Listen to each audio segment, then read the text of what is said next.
ओम नमो भगवते वासुदेवाय।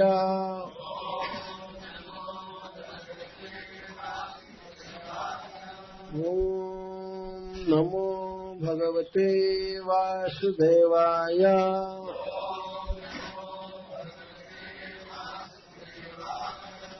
ओम नमो भगवते वासुदेवाय।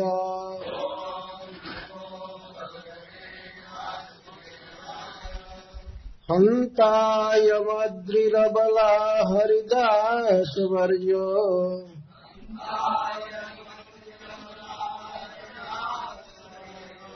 जद्रामकृष्ण चरणस्पर्श प्रमोदः।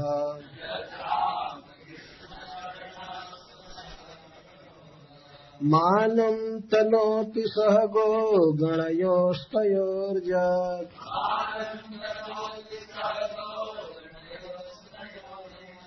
पानीयसु यवस कंदर कंदमूलैः।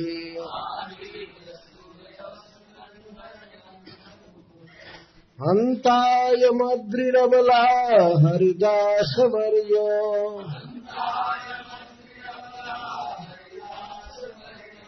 जद्रामकृष्ण चरणस्पर्श प्रमोदः।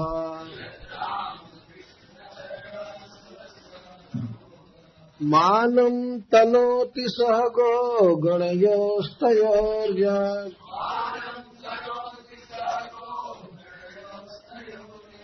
पानीयसु यवस कंदर कंदमूलैः।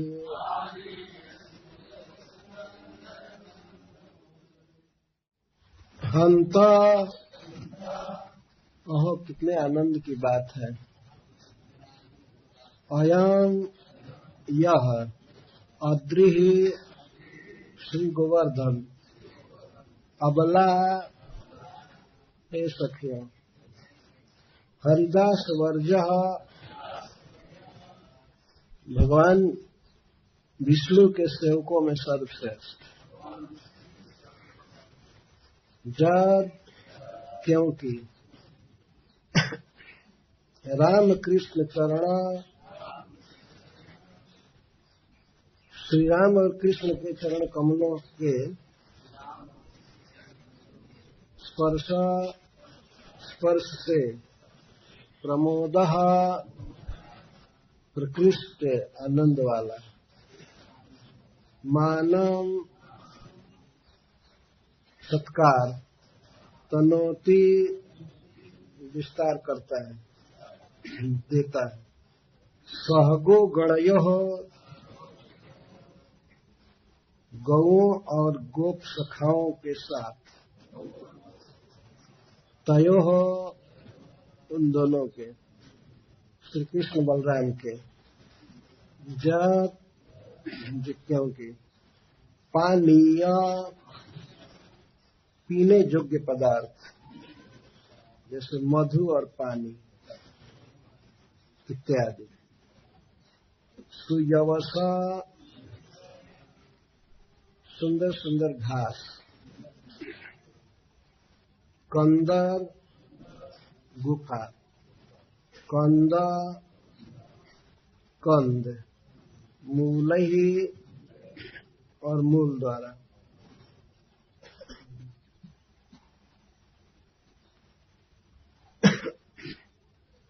यहाँ पर वेणु गीत की कथा चल रही थी, एक सप्ताह चली थी।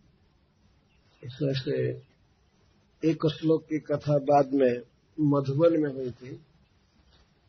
आज उसी कथा का एक श्लोक ले रहे हैं, क्योंकि श्रीपाद श्रीधर स्वामी जी सभी श्लोकों की संगति बैठाने को नहीं कहते हैं। तो कहते हैं कि अलग अलग गीत का अलग अलग गोष्ठी में सखियों का कहा हुआ वाक्य है। तो आज श्री गोपीजनों के मुखारविंद से श्री गिरिराज गोवर्धन जी की महिमा का वर्णन किया जा रहा है। हमें सब ध्यान रखना चाहिए कि यह श्लोक श्री गोपीजनों का बोला हुआ है, जिनमें श्री राधा रानी प्रधान है।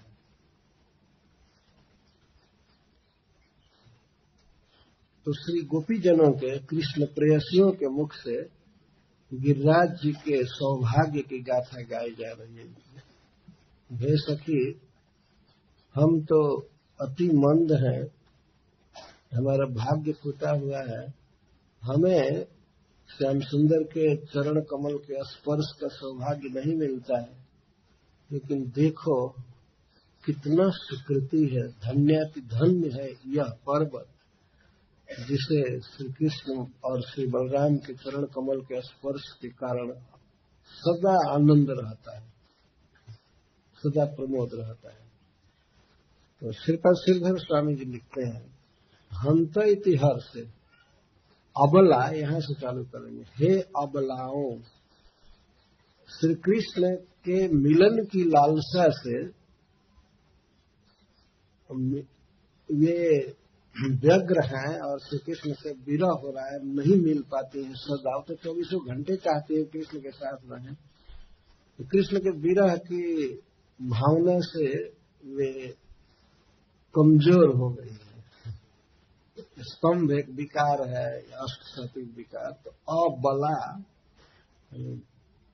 हे अबला, ऐसा अबला का अर्थ है हे स्त्रियों, हे सखियों। लेकिन यह इसलिए बात कही जा रही है कि हे सखियों, जिसके विरह में तुम लोग इतनी दुबली हो गई हो, उस श्याम सुंदर के संजोग का सदा सौभाग्य मिलता है इस अद्रि को। अद्रि का अर्थ पर्वत। तो हंत इति, हर से, हंत शब्द आनंद में व्यक्त कर रही है। हंत का प्रयोग या तो विस्मय में या दुख में या हर्ष में होता है। यहाँ आनंद में, खुशी में हंत शब्द निकल रहे हैं। देखो कितने आनंद की बात है। अयम अद्रि, यह नाम नहीं रख रहे हैं, यह पर्वत। तो श्रीपाद सनातन गोस्वामी जी यहाँ लिखे हैं कि इससे सिद्ध होता है कि श्री गोपीजन गोवर्धन जी के पास में निकट ही है, जहां से वे अपने श्रीमद अंगुली से दिखा रही है। अयम अद्रि, तो ऐसे दिखा रहे अयम अद्रि, या एक अंगुली से। हे सखी, इसी अंगुली को अगर ऐसे दिखाया जाए तो इसका तर्जन अर्थ होता है, लेकिन निर्देशनी भी इसको कहते हैं। तो श्री राधा रानी अपने श्रीमद अंगुली से श्री गिरिराज जी को दिखा करके कह रहे, थोड़े दूर पर है, बहुत दूर नहीं है। श्रीपाद सनातन गोस्वामी जी कहते श्रीमद अंगुल्या दर्शयती, अंगुलिया दर्श लेना, अंगुली से संकेत कर। इसलिए अयम अद्रि, यह पर्वत। श्रीपाद सनातन गोस्वामी जी कहते हैं श्री गोवर्धन। यह नाम क्यों नहीं रख रही हैं? कहना चाहिए गोवर्धन कि अयम अद्रि, यह पर्वत। इसका अर्थ मैं आगे करूंगा, और जो श्रीपाद सनातन गोस्वामी ने किया है तो संकेत कर देते हैं हिंदी में कि तो सखियां ये कह रही हैं कि यह पर्वत, इसका 3 अर्थ है। एक तो ये है कि वे कहीं निकट में है जहां से दिखा करके कह रही है, एक अर्थ है अयम अर्थ। दूसरा अर्थ है कि भगवान श्याम सुंदर का श्री कृष्ण का अति प्रिय क्रीड़ा भूमि होने के कारण यह गोवर्धन भी उसी तरह से गोपीजनों के हृदय में स्फुरित होता रहता है जिस तरह से बंसी बजाते हुए श्याम सुंदर स्फुरित होता है। इसलिए अयम शब्द का प्रयोग करें, उनके हृदय में उदित है। हो सकता है अपने गांव में है, घर पर है, लेकिन अयम अद्रि कहने का एक दूसरा अर्थ ये है कि उनके हृदय में श्याम सुंदर की तरह गिरिराज गोवर्धन विराज रहे, इसलिए अयम अद्रि। और अद्रि तो नाम क्यों नहीं रखे? तो इस पर कहते हैं कि परम आदर भाव होने से श्रेष्ठ व्यक्ति का नाम नहीं लेना चाहिए, इसलिए अयम अद्रि कह रहे। ये पर्वतराज, ये गिरिराज, इस तरह से कह रहे, नाम नहीं रखना चाहिए। इसलिए आदर के लिए नाम नहीं रख रहे। श्रीधर स्वामी स्वयं पूरा करते। अयम अद्रि गोवर्धन ध्रुवम हरिदास सुवर्ज। निश्चित ही श्री गिरिराज जी, गोवर्धन जी भगवान के जितने भी भक्त हैं उनमें सबसे श्रेष्ठ है। हरिदास वर्ज क्यों, कैसे कह रही है? इति अत आहु जस्माद राम कृष्णयो चरण स्पर्शेन प्रमोदो जस्य स।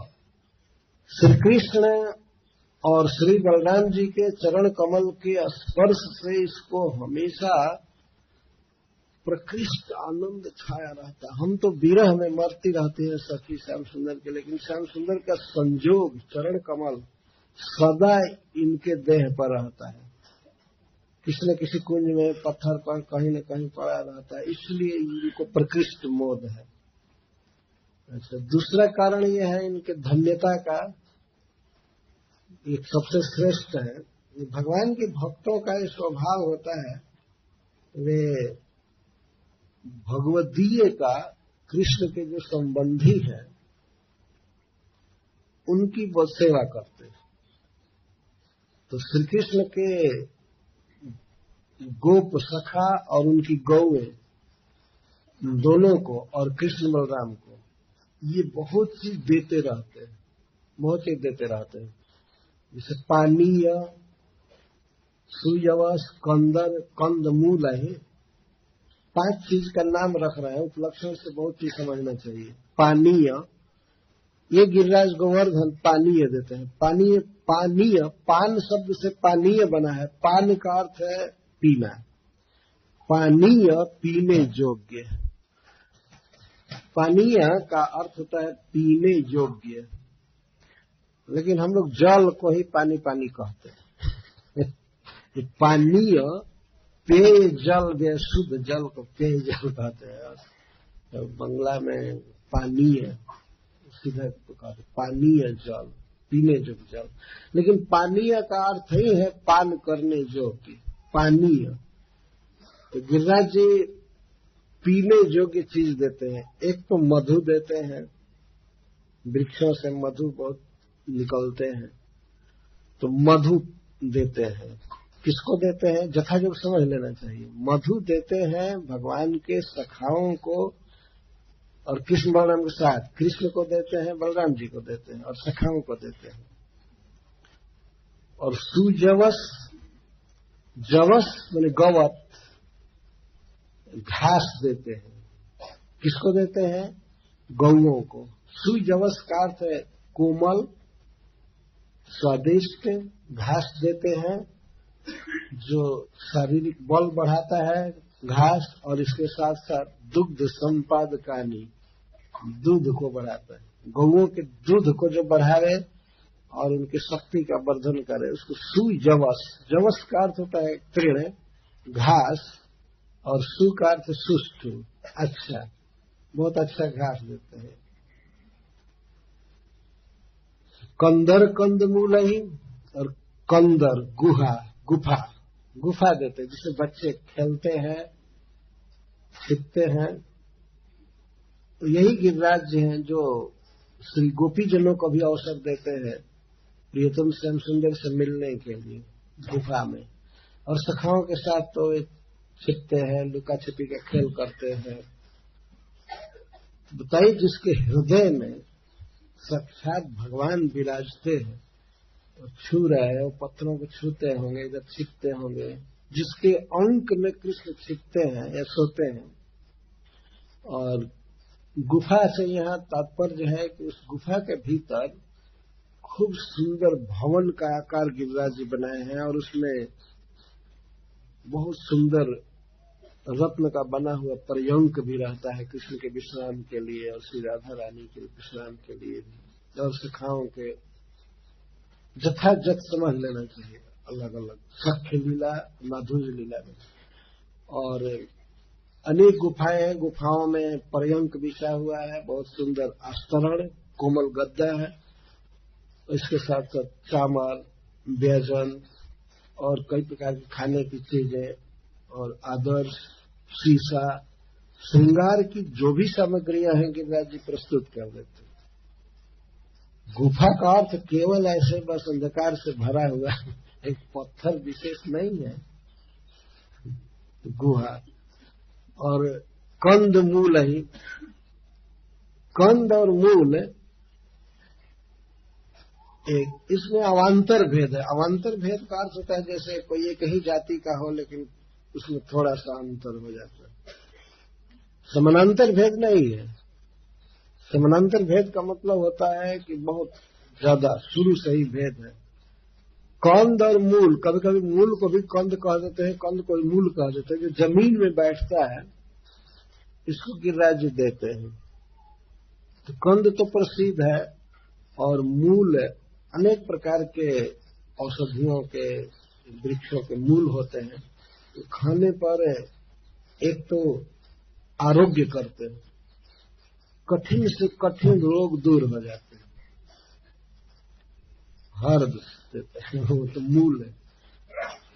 और भोजन भी, केवल औषधि नहीं, भोजन होता है उससे, कंद मूल से। इस तरह से गिरिराज जी देते हैं। अब जथा जो समझ लेना चाहिए सबको, ये सखाओं को देते हैं और गौओं को तो घास और पत्ता यह पसंद पड़ता है, तो उनको ये चीज देते रहते हैं। इसलिए ये धन्याति धन्य है सखी गिरिराज के बात। हे अबला अयम अद्रिहि पर्वतः श्री गोवर्धन हरिदास वर्ज। भगवान को यहां हरि क्यों कहा गया? यह हरि का अर्थ श्री विष्णु या श्री कृष्ण दोनों ही है। भक्तों को इन बातों को समझ लेना चाहिए। किसी किसी को शंका होगी कि क्या गोपीजन भगवान कृष्ण के भक्तों में श्रेष्ठ उनको कह रही हैं?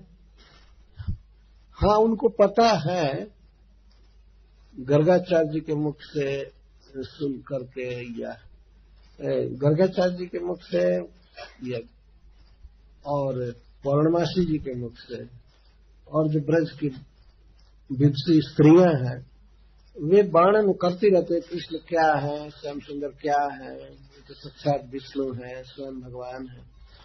तो इन सब बातों की भी जानकारी है। इसको पूरा पूरा डिनाई नहीं किया जा सकता कि नहीं उनको जानकारी नहीं है। उनके वक्तव्य से रासलीला आदमी पता चलता है कि गोपियों ने पूरा पूरा समझा है कि श्याम सुंदर क्या है। वे कोई एक मनुष्य के लड़के हैं सुंदर, इतना ही नहीं है। जैसा आप लोग गोपी गीत के चौथे श्लोक में पढ़ते हैं, नखलु गोपिका नंदनो भवा नखिल देहि नाम अंतरात्मते विखन सारथी तो विश्वगुप्त सख उदयवान सात्वताम कुल। हे सखे, आप केवल यशोदा नंदन ही नहीं है, आप समस्त प्राणियों के हृदय के अंतरात्मा के साक्षी हैं।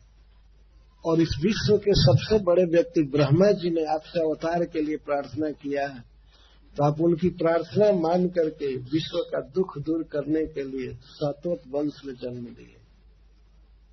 तो जानकारी है। तो हरि कहते हैं जो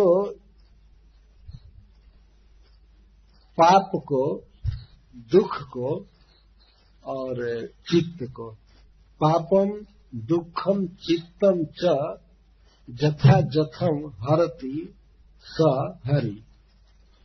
जो हरे वो हरि हरि है। तो भगवान विष्णु को या श्री कृष्ण को हरि क्यों कहते हैं? क्योंकि ये हरते हैं। ऐसे बहुत बहुत चीज हरते हैं, हरण करते हैं, लेकिन तीन चीज हरते हैं। एक तो पाप, अनेक जन्म जित पाप चौरम, यह श्री कृष्ण का स्वभाव है। जो सूर्य का स्वभाव है अंधकार को नष्ट कर देना, ये स्वभाव अपनी सत्ता है। सूर्य कोई टार्च नहीं जलाता है या प्रयास नहीं करता है कि अंधकार को भगाया जाए, वो जहां आएगा भाग जाएगा। अगर सूर्य आया तो अंधकार को जाना ही है, इसको सूर्य का स्वभाव कहते हैं। श्री कृष्ण का ये स्वभाव है। उनसे या उनसे संबंधित किसी वस्तु से संपर्क किया जाए तो वे पाप का विनाश कर देते हैं। पापम हरति स हरि, दुखम हरति स हरि। और पाप के कारण ही दुख होता है। किसी पर किसी प्रकार का संकट आ गया है, चाहे मानसिक संकट हो, शारीरिक संकट हो, पारिवारिक हो या बाहरी समाज में कोई विघटन हो, कुछ भी हो, सारे दुख को वे हर लेते हैं।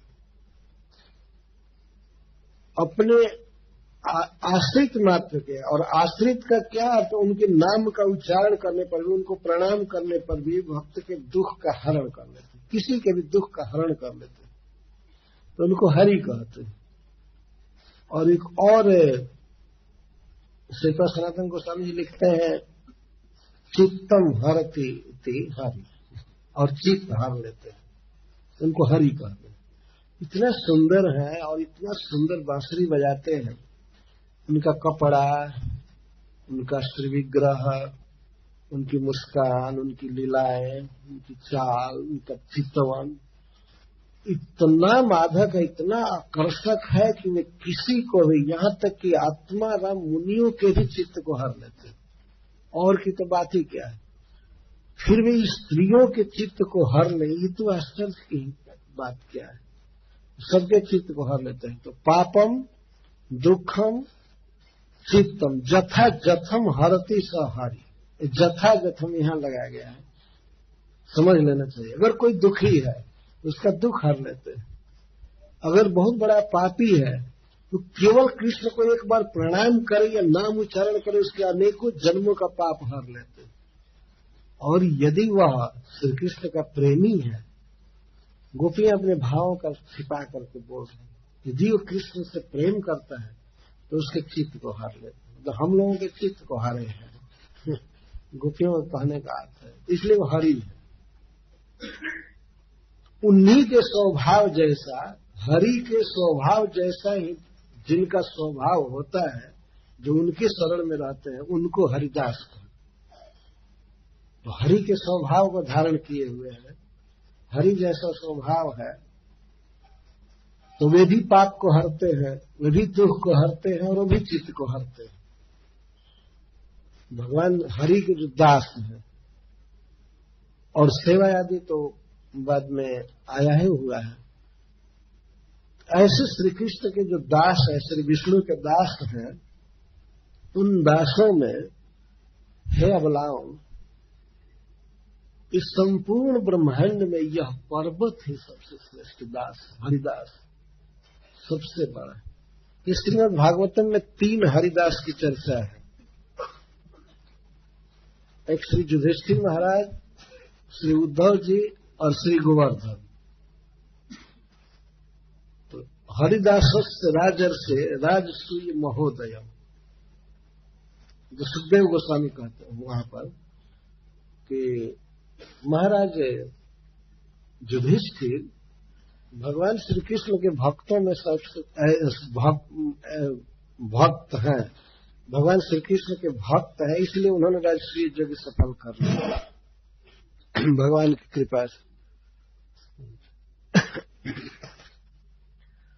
तो हरि की कृपा से हरिदास युधिष्ठिर महाराज यज्ञ संपन्न किए, और उनका यश तीनों लोकों में फैल गया, उन्हें हरिदास कहा गया। और उद्धव जी के लिए कहा गया कि भगवान श्री कृष्ण का स्मरण कराते हुए हरिदास उद्धव जी कई महीने ब्रज में रहे, गोपीजनों को भगवान की लीलाएं सुनाया करते थे, उनका दुख हरते थे। तो ये 2 हरिदास हैं।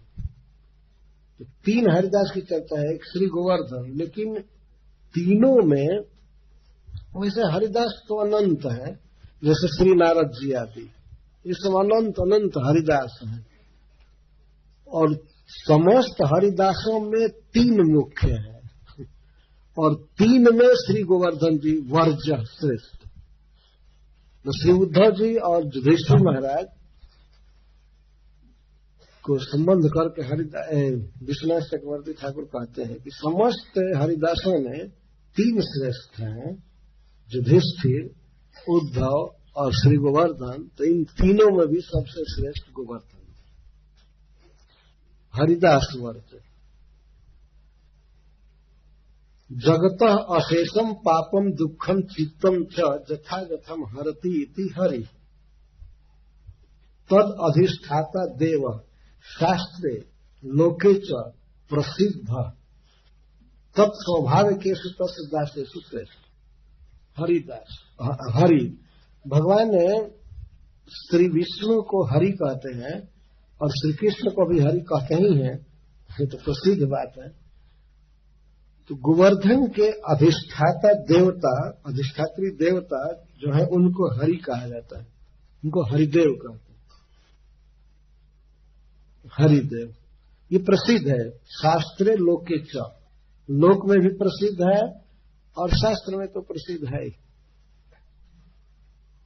तो श्री कृष्ण से किस प्रकार अभेद है भगवान विष्णु का और गिरिराज जी का, तो इसको बद्रीनाथ जी ने जब यहां पर श्री विग्रह पधरवाया गोवर्धन में, तो उन्होंने हरिदेव नाम रखा। भगवान श्री कृष्ण का बांसुरी बजाते हुए यह श्री विग्रह कानपुर के पास आज भी विद्यमान है।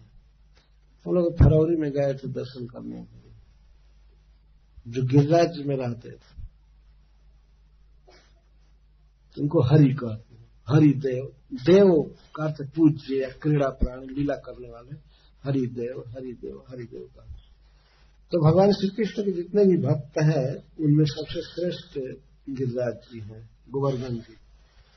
तो इसका कारण दे रहे हैं। पहला कारण, जब राम कृष्ण चरण स्पर्श प्रमोद, राम कृष्णयो चरण स्पर्शेन प्रकृष्ट मोद हर्ष रोमांच स्वेद अश्रु आदि स्वरूप तृण उद्गम आर्द्रता जल बिंदु श्रावादि लक्षण।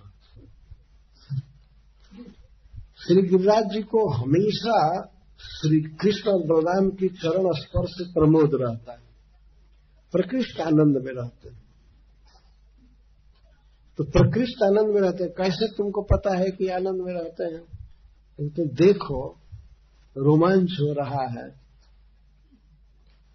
अश्रु गिर रहा है और शरीर से सात्विक विकार, प्रस्वेद, पसीना निकलता रहता है। तो भगवान श्री कृष्ण के चरण स्पर्श से तृण का उद्गम हो ही रहा है। चरण का स्पर्श से तृण का उद्गम होता है, बहुत सी घासें लहलहा जाती हैं और पानी रहता ही है। वैसे शिला पर बिना वर्षा के भी पानी जैसा हुआ रहता है। श्री कृष्ण के चरण स्पर्श के कारण पसीना होता है स्वेद, और झरना गिरता है कहीं कहीं, छोटे छोटे झरने, बड़े बड़े झरने, तो अश्रु निपात। तो वैष्णव जो हरिदास वर्ज है, श्री कृष्ण का स्मरण करके या श्री कृष्ण का गुणगान करके, श्रवण करके भक्तों के ये विकार होते हैं। इनको तो 24 घंटा विकार रहता है। गिरिराज जी को शरीर में पसीना आना, रोम का खड़ा होना, रोमांच, अंश का अर्थ होता है खड़ा होना, अंश रोम अंश, अंश का अर्थ होता है ऊपर होना, रोम अंश, रोए खड़े हो जाए। श्री कृष्ण का स्पर्श करके गिरिराज जी के सब रोए खड़े हैं। एक पर्वत के रोए क्या है? घास ही तो है ना, तृण या लताएं या वृक्ष तब को रोम कह सकते हैं। इतने विशाल पर्वत के लिए वृक्ष भी एक रोम ही। तो इस तरह से रोमांच है। तो सनातन गोस्वामी पाद जी कहते हैं रोमांच स्वेद अश्रु आदि स्वरूप तृण उद्गम आर्द्रता जल बिंदु श्राव आदि लक्षण इस तरह से होता है। इसलिए सबसे श्रेष्ठ है। और दूसरा कारण, सहगो गणयो तयो पानीय सूर्य स्कंदर कंदमूल मानम तनोती। कृष्ण की गौओं के लिए और कृष्ण के सखाओं के लिए और दोनों के लिए पानी, ये पीने योग्य पदार्थ, मधु और जल, सुंदर तृण, गुफाएं और कंद मूल आदि के द्वारा मानम तनोति इति सर्वैरण्यरपि क्रियमाणम विस्तारेण करोति, विस्तारयति इति अर्थ, मानम तनोति। अधिकाधिक गौओं के लिए, सखाओं के लिए, कृष्ण बलराम के लिए ये देते रहते हैं इन सब वस्तुओं का अनेक प्रकार से श्रृंगार करके। खूब सुंदर फर्स्ट क्लास की घास और गुफा, जिस गुफा में एक भी कंटक नहीं, एक भी सांप नहीं, बिच्छू नहीं, अपने ओर से बिल्कुल श्रृंगार करके रखते हैं। ये गिरिराज जी का स्वभाव होता है। चरण स्पर्श प्रमोद। टीका में श्रीपाद सनातन गोस्वामी तो यहां तक कहते हैं कि कृष्ण और बलराम के, कृष्ण बलरामयो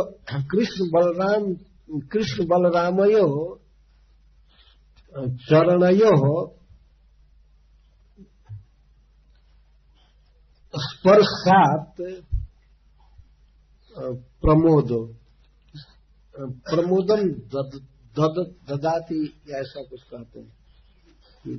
अपने स्पर्श से गिरिराज जी कृष्ण बलराम के चरण को प्रमोद देते हैं, ये भी अर्थ किए। और गिरिराज जी की शिला जाड़े के दिन में उष्ण रहती है, हल्का, ठंडा बिल्कुल नहीं, जाड़े के दिन में। तो श्री कृष्ण और बलराम कभी कभी स्वयं अपनी इच्छा से चरण रख करके और कहते हो हाँ कितना अच्छा लग रहा है, पत्थर गर्म हो गया है जाड़े के दिन में। तो चरण को गिरिराज जी के स्पर्श से प्रमोद होता है, आनंद होता है। और वो तो आनंदित हो ही रहे हैं, इसके साथ साथ कृष्ण बलराम के चरणों को भी प्रमोद मिलता है गिरिराज जी का स्पर्श करके। और गर्मी के दिन में, ग्रीष्म ऋतु में वो शिलाएं शीतल हो जाती है।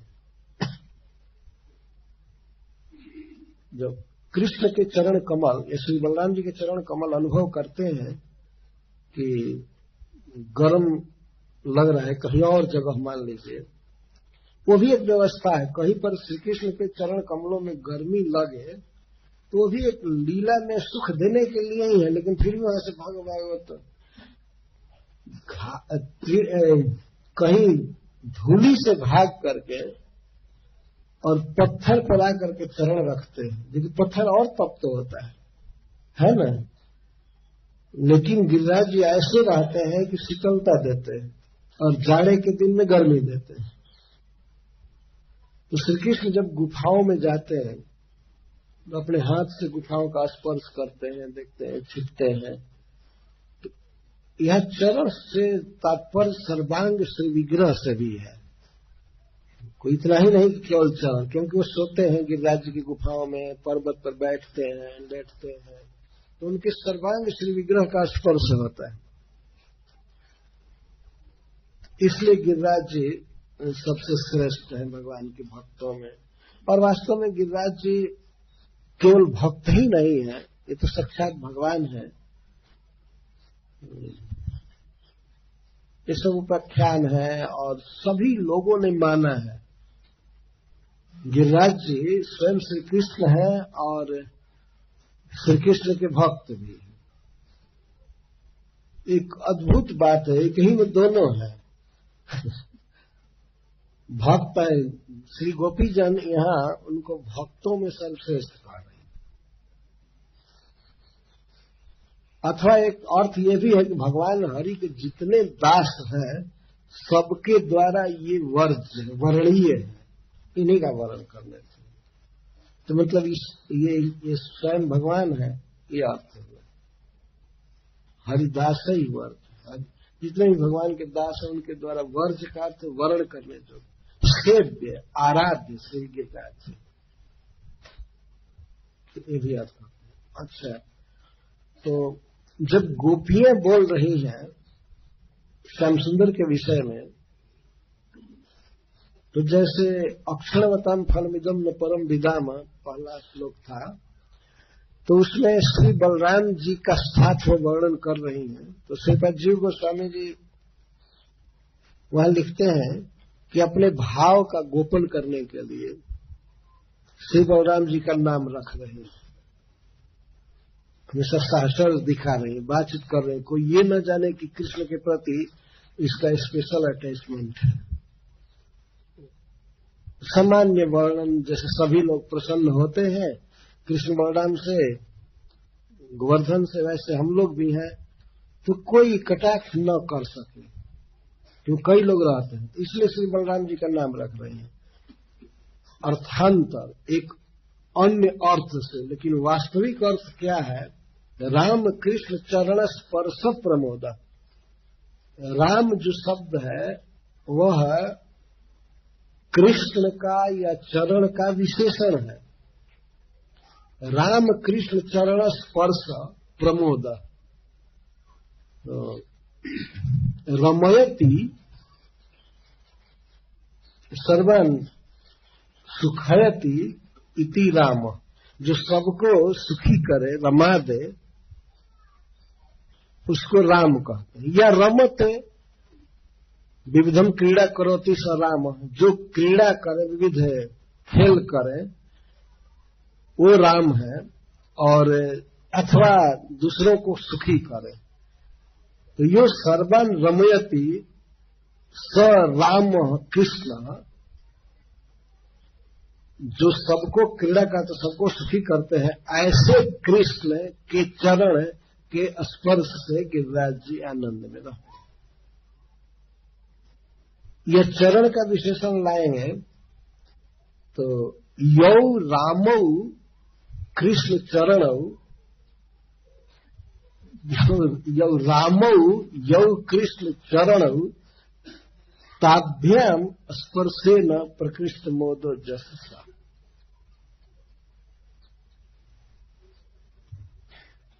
इसके बहुत अर्थ किए गए हैं। राम कृष्ण चरण,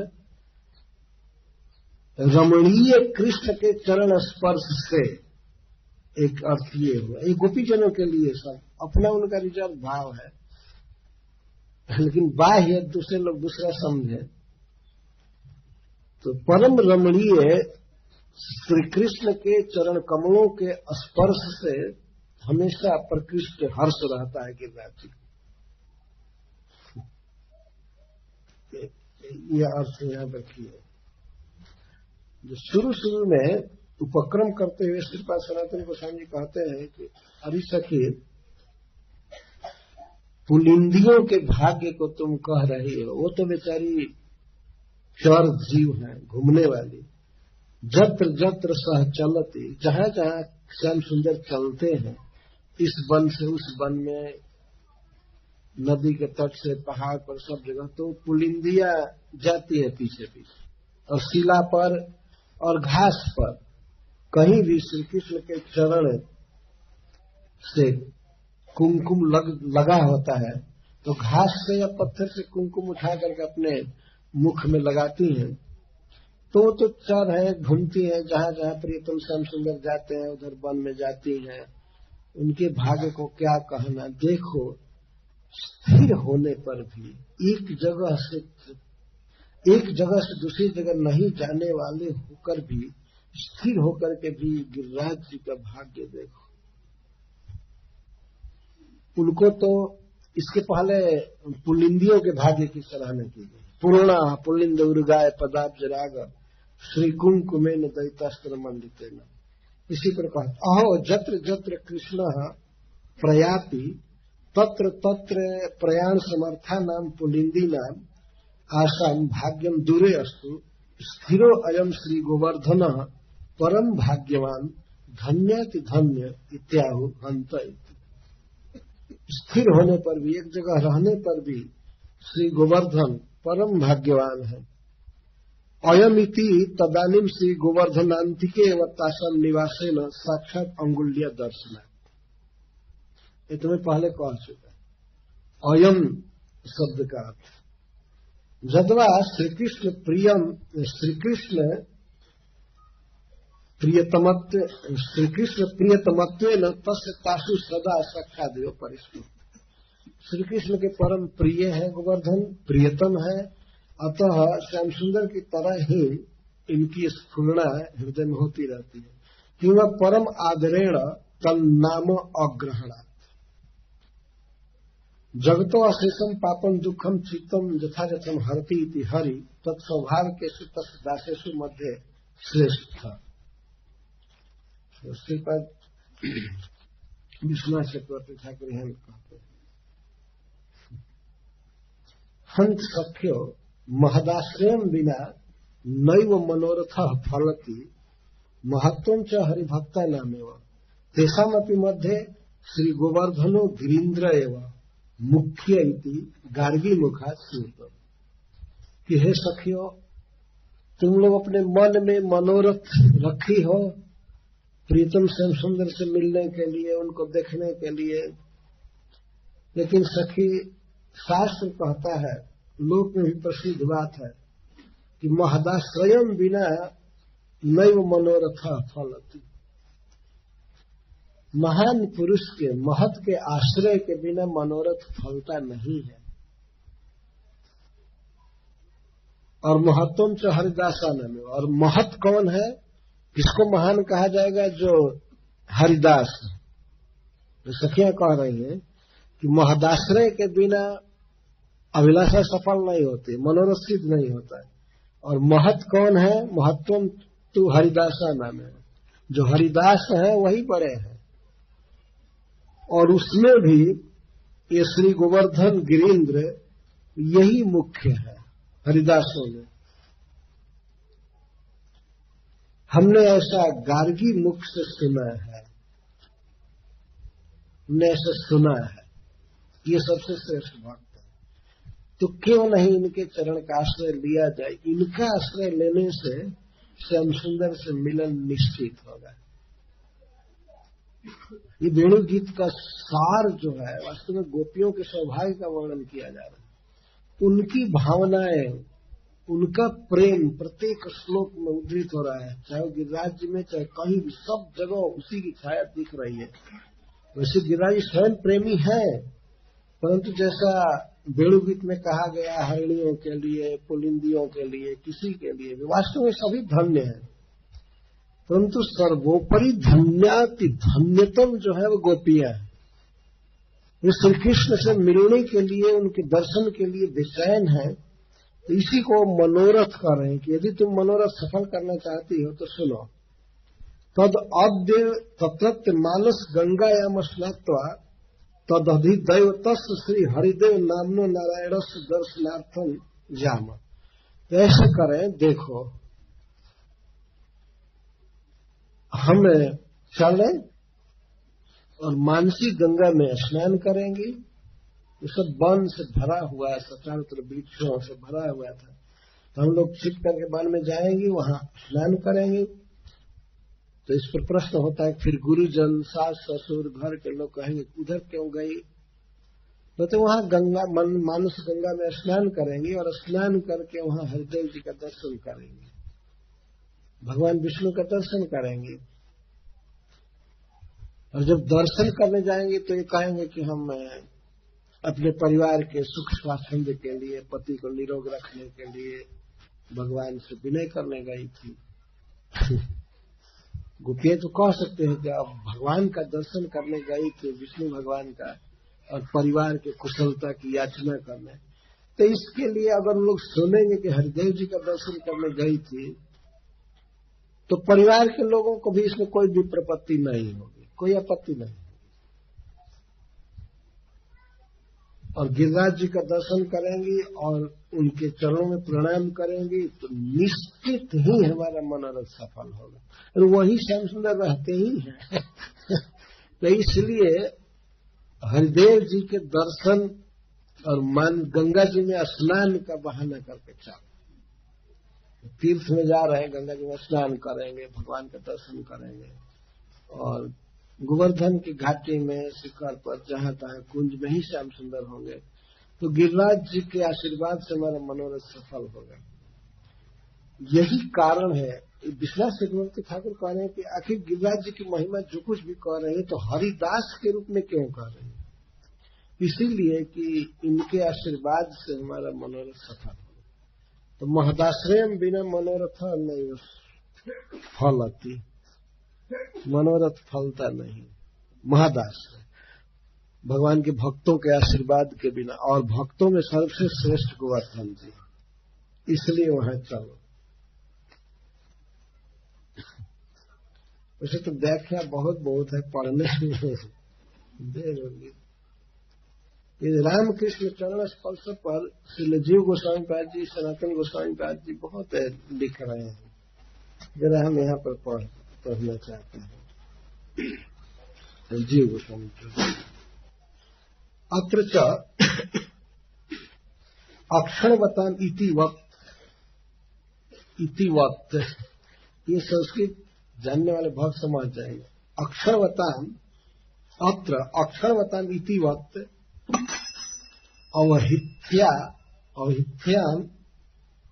अवहित्यामपि अर्थांतर व्यक्ति यथा रामो नील चारु सीते त्रिशु इति अमर कोश।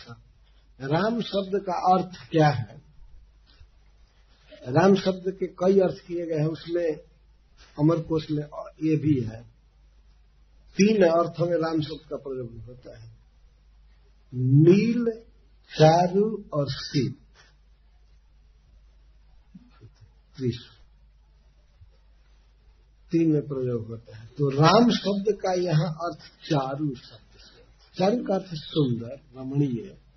तो जो कृष्ण अति सुंदर हैं, तो इसलिए उनको राम कृष्ण कहें। कृष्ण शब्द का ही विशेषण है राम, गोपियों का अपना अर्थ है। तो रामो रमणीयो यह कृष्ण तस्य चरणयो स्पर्शेन प्रमोदो जस्य स। और तयो हो फिर कैसे बैठाएंगे, उधर जो आया है तो रामकृष्ण के लिए तयो है। तो तयो का अर्थ श्री सनातन सभी कहते हैं चरणयो, चरण अथवा गोगणयो। तयो गोगण के लिए, गौओं के लिए और गोपों के लिए तयो शब्द का प्रयोग है, इस अर्थ के अनुसार। तो रामो रमणीयो यह कृष्ण तस्य चरणयो स्पर्शेन प्रमोदो जस्य स। तयो चरणयो जद्वा तादृश कृष्ण चरणयो। तयो चरण मैंने ऐसे चरणों के, तादृश चरणयो स्पर्श प्रमोदो जस्मा, स्पर्श तादृश चरण कृष्ण चरणयो स्पर्श प्रमोदो।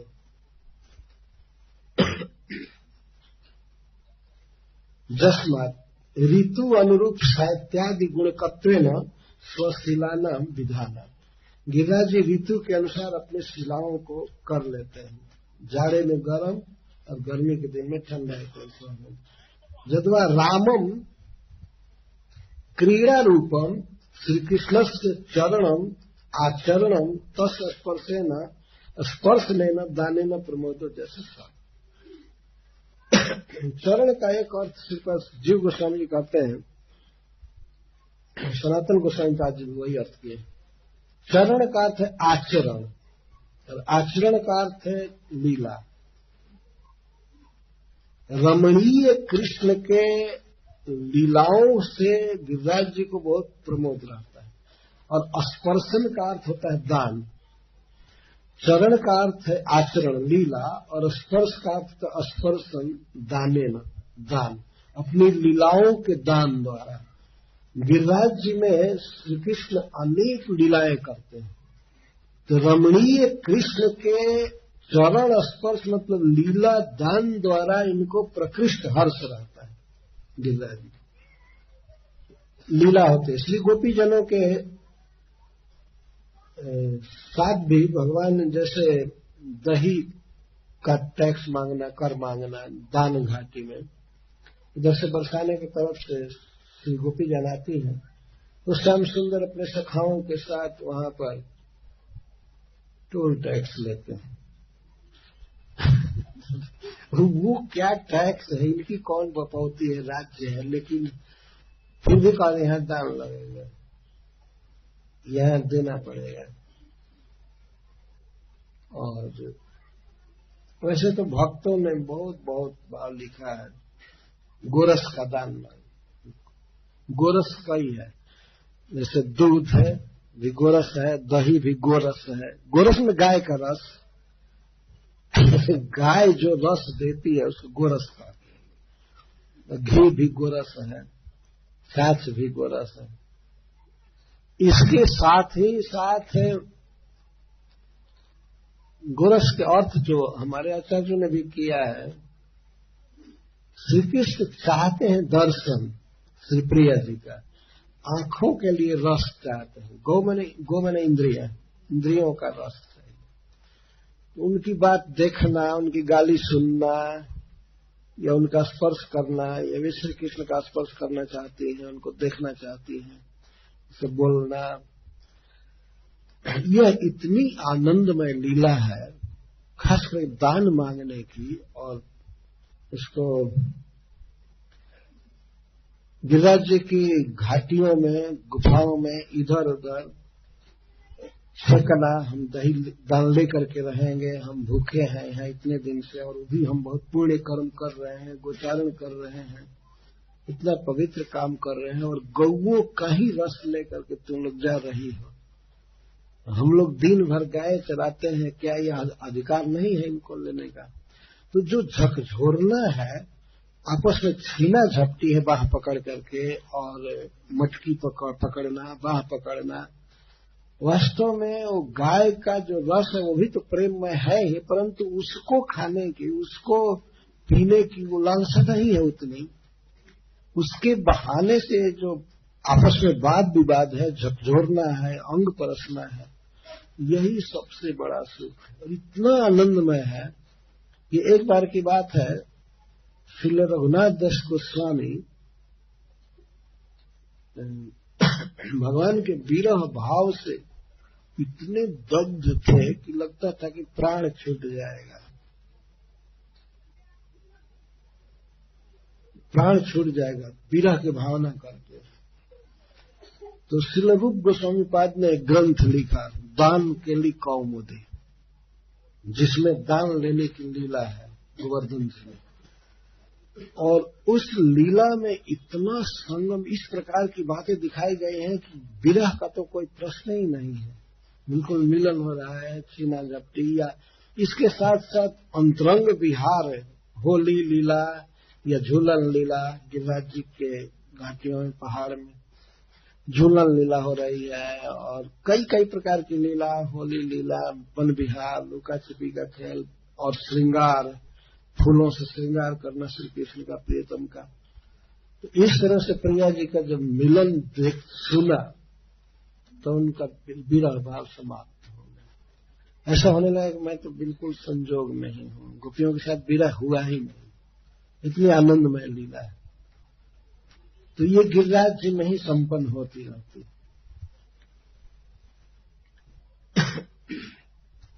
मैं कहां से पढ़ रहा था,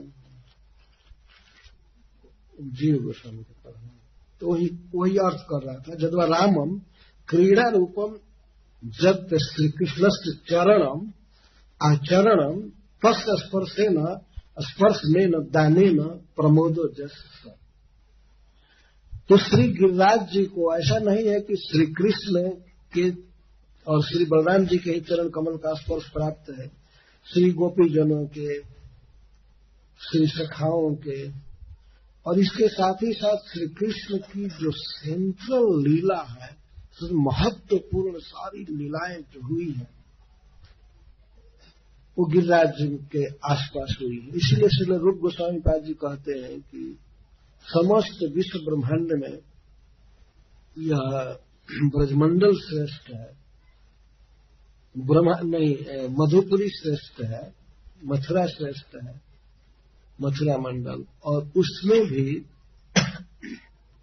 गिरिराज जी श्रेष्ठ हैं, और गिरिराज जी में भी राधा कुंड का सेक्शन और सबसे श्रेष्ठ कुंड।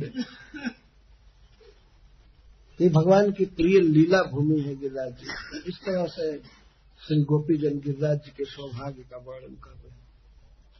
राम कृष्ण चरण स्पर्श प्रमोद, श्री कृष्ण के रमणीय लीलाओं के दान द्वारा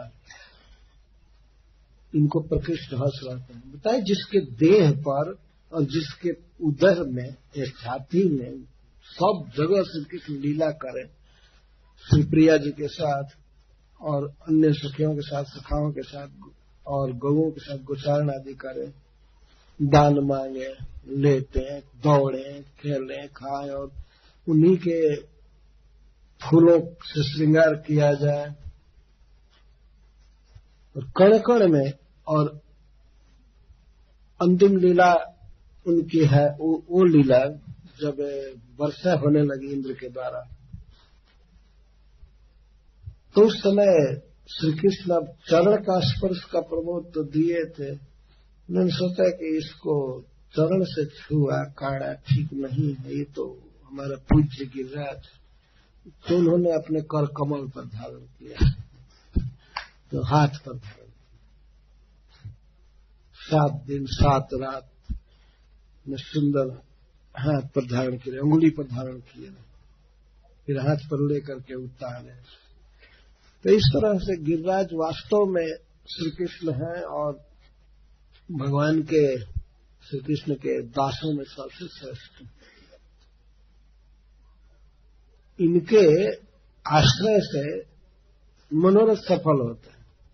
जो व्यक्ति चाहता है कि हमें कृष्ण मिले, कृष्ण प्रेम मिले, तो उसे गिरिराज जी का सेवन करना चाहिए, परिक्रमा आदि करना, दर्शन करना। इस तरह से ये वेणु गीत में यहां पर वेणु गीत के कई श्लोक हैं जिसमें इस श्लोक में और पूर्णा पुलिंद उर्गाय पदाब्ज राग श्रीकुंक में दैतस्तन मंडित में, उस श्लोक में वेणु बजाने का उल्लेख नहीं है 2 श्लोक में, लेकिन वो तो श्री कृष्ण वेणु के साथ ही सारी लीलाएं कर रहे हैं, अपने आप समझ ही लेना चाहिए।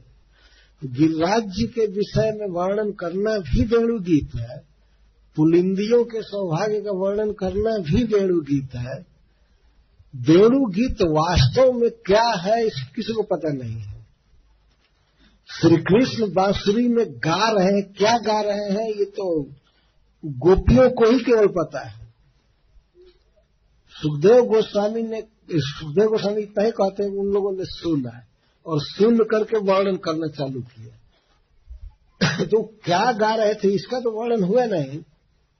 वेणु गीत का प्रभाव क्या क्या हुआ, कैसे कैसे, इसका वर्णन कर रहे हैं, सुखदेव गोस्वामी वर्णन कर रहे हैं गोपियों के गीत द्वारा। सॉरी, तो इस तरह से आज तक पता नहीं लगा कि वेणु गीत क्या गाया है श्री कृष्ण ने, वो तो अद्भुत बात है। परंतु उन्होंने जो बांसुरी में गाया, जो बांसुरी बजाया, उसके विषय में कोई कुछ कहे या कृष्ण के भी विषय में कुछ कहे, वो सब वेणु गीत। इस टॉपिक से सिद्ध हो रहा है कृष्ण के विषय में जो कुछ कहा जाए वेणु गीत है या कृष्ण गीत है। बीच बीच में आया है श्रुत्वा चतत कोणित वेणु विचित्र गीतम, कहीं कृष्ण गीतम, कृष्ण गीत है वेणु गीत। वेणु सेणु में क्या है, वो कृष्ण गा रहे थे, उसमें वही वास्तविक प्रभावशाली हो रहा है। बंगला में एक कविता में लिखे हैं, मैं भूल रहा हूं, रविन्द्रनाथ टैगोर कहते हैं, केवल फूकेर जोरे मोरे कलराओ। बांसुरी कहती है कि अरे हम में क्या है, केवल फूकेर जोरे मोरे कलराओ। तो फूकने वाला कुछ इस ढंग से फूक रहा है कि कल शब्द निकल रहा है, मधुर शब्द निकल रहा है, नहीं तो उसी बांस से आदमी आग भी दजकाता है ना। तो उसमें कोई स्वर आदि तो होता नहीं है, फूकता है।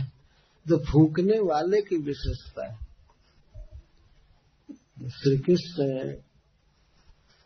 वेणु बजाते हैं और वो भी वेणु बजाते हैं केवल इसी धाम में, केवल वृंदावन धाम में, ब्रज में बजाते हैं और कहीं बजा ही नहीं सकते।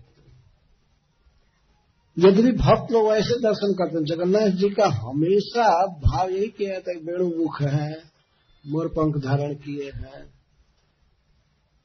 परंतु वास्तव में बांसुरी तो यहाँ तो बिना बांसुरी के रहते ही नहीं।